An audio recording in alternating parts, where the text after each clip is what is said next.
वा, मस्त रील आली सकाळ सकाळ. ऐक, आजपासून मी कामयाबीच्याच रस्त्यावर चालणार. त्याला ह्या विण्याला सांगायचंच राहिले. बोल ना प्रतीक. हॅलो, कुठे विण्या? मी कामयाबीच्या रस्त्याने चाललोय. हा, मग एक काम कर, पुढे जाऊन लेप मार. बरबादीच्या रस्त्यावर आम्ही दोघं उभे.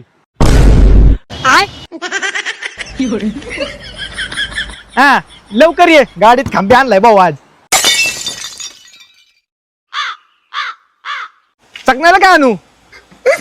टाकण्याला होई खरं शेंगदा ना. ए, मी आलो, थांब तिथं. मी आलो शिवाय अजिबात पैसे नाही काय. हा, ये लवकर. तुम्हारे